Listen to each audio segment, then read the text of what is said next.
Hai semua, kembali lagi bersama saya, mari kita lanjutkan lagi membaca. Bab 2, bagian ketiga tentang penyelidikan. Pasal 13 ayat 1. Penyelidik yang mengetahui atau menerima laporan atau pengaduan terjadinya suatu peristiwa yang patut diduga merupakan tindak pidana wajib segera melakukan tindakan penyelidikan yang diperlukan. Ayat 2. Penyelidikan sebagaimana dimaksud pada ayat 1, wajib dilengkapi surat perintah penyelidikan. Ayat 3. Dalam hal tertangkap tangan tanpa menunggu perintah penyidik, penyelidik wajib segera melakukan tindakan sebagaimana dimaksud dalam pasal 5 ayat 1 dan ayat 2. Ayat 4. Penyelidik wajib membuat berita acara mengenai tindakan sebagaimana dimaksud pada ayat 1 dan ayat 3, serta melaporkan tindakan tersebut kepada penyidik. Pasal 14, ayat 1. Laporan atau pengaduan yang diajukan secara tertulis harus ditandatangani oleh pelapor atau pengadu. Ayat 2. Laporan atau pengaduan yang diajukan secara lisan harus dicatat oleh penyelidik dan ditandatangani oleh pelapor atau pengadu dan penyelidik. Ayat 3. Dalam hal pelapor atau pengadu tidak dapat menulis, hal itu harus disebutkan sebagai catatan dalam laporan atau pengaduan tersebut.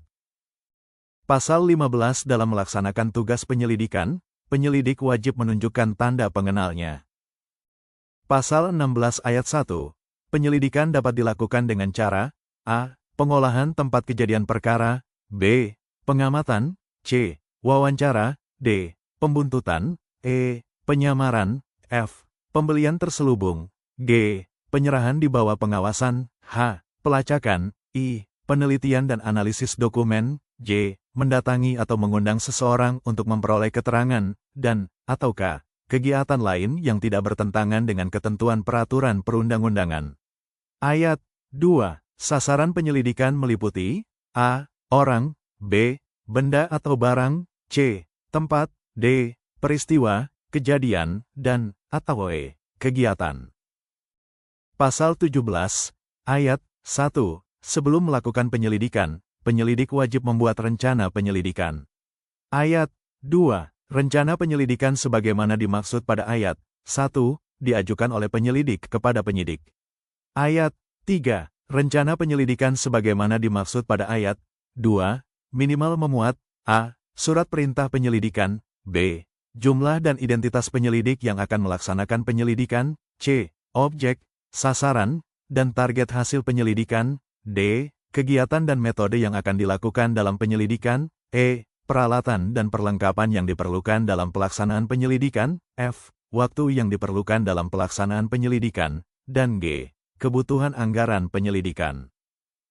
Pasal 18 ayat 1. Penyelidik wajib membuat laporan hasil penyelidikan secara tertulis kepada penyidik. Ayat 2. Laporan sebagaimana dimaksud pada ayat 1, minimal memuat a. Tempat dan waktu, b. Kegiatan penyelidikan, c. Hasil penyelidikan, d. Hambatan, dan e. Pendapat, saran. Pasal 19, ayat 1.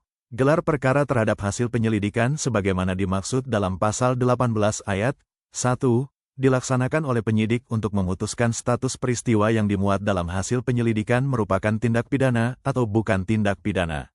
Ayat 2. Dalam hal penyidik memutuskan status peristiwa sebagaimana dimaksud pada ayat 1, merupakan tindak pidana, penyidik menindaklanjuti peristiwa tersebut ke tahap penyidikan.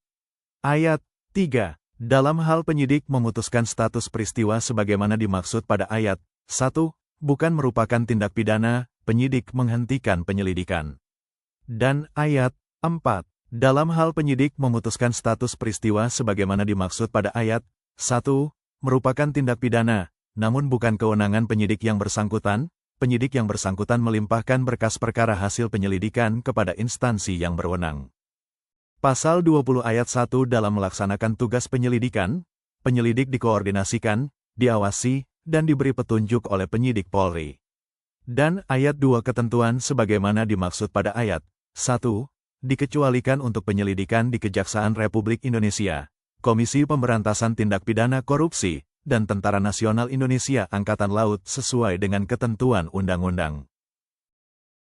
Pasal 21 berbunyi ketentuan lebih lanjut mengenai penyelidikan sebagaimana dimaksud dalam pasal 13 sampai dengan pasal 20 diatur dalam peraturan pemerintah. Thank you for your attention. See you tomorrow.